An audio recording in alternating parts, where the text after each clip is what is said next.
Bom dia, tudo bem? Começando mais um Morning Call da Blackbird. Hoje, dia 14 de janeiro. O Ibovespa ele fechou em alta ontem de 0,1%, em dia de leve recuo no câmbio de 0,2% para 6,10 e na ponta curta da curva de juros, com poucas notícias em relação à situação fiscal doméstica e com as treasuries de 10 anos atingindo o maior nível das últimas 52 semanas, fechando em 4,79%. O principal destaque positivo do pregão foi a IRB, subindo mais de 4,5%, estendendo seu movimento de alta de sexta-feira, quando saltou 3,7% após elevação de recomendação por um banco de investimentos de neutro para outperform. Já o principal destaque negativo foi Pão de Açúcar, após um banco de investimentos cortar a recomendação de neutro para a venda e o preço-alvo também do ativo. Nesta terça-feira, teremos o dado de inflação ao produtor nos Estados Unidos, referente ao mês de dezembro, e o foco da semana segue no dado de inflação ao consumidor nos Estados Unidos, referente ao mês de dezembro, que será divulgado na quarta-feira. Em relação à renda fixa, as taxas futuras de juros encerraram a sessão de ontem com fechamento na parte curta e abertura nos vértices longos da curva. E aqui no Brasil, os destaques foram a sinalização do governo de que novas medidas fiscais serão adotadas e a fala do diretor do Banco Central, o Diogo Guilhem, que reiterou o comprometimento do Banco Central com o alcance da meta de inflação. Sobre os Estados Unidos, a pesquisa do Fed de Nova York apontou que os consumidores esperam que a inflação se mantenha estável em 3% até o fim do ano.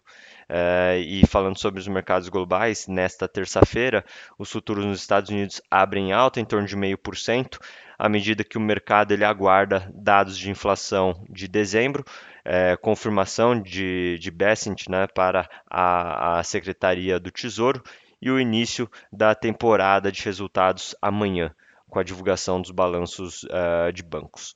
Na Europa, as bolsas elas operam em alta, em torno de 0,6%, e na China, as bolsas elas fecharam positivas, com rumores de que o governo chinês poderia concordar com a venda do TikTok para o X de Elon Musk e novos anúncios de estímulos.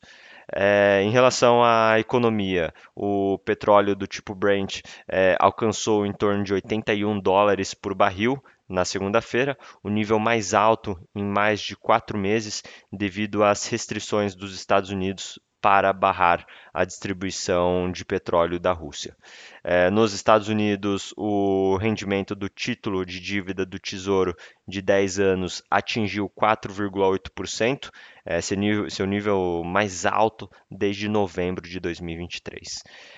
A possibilidade também do Banco Central americano, o Fed, não cortar as taxas de juros este ano tem crescido.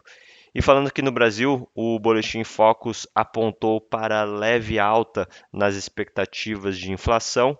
Apesar das poucas mudanças, a desancoragem das expectativas de inflação para horizontes mais longos em relação à meta de 3% preocupa o Banco Central.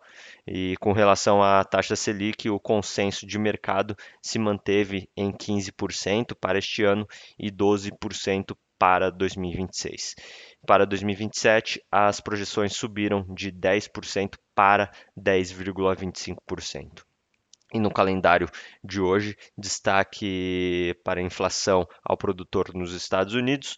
Esse dado, juntamente com a divulgação dos dados de mercado de trabalho da semana passada e da inflação ao consumidor, que será divulgada amanhã, pode influenciar as próximas decisões de política monetária do Fed. Bom, vamos ficando por aqui. Muito obrigado. Bom dia.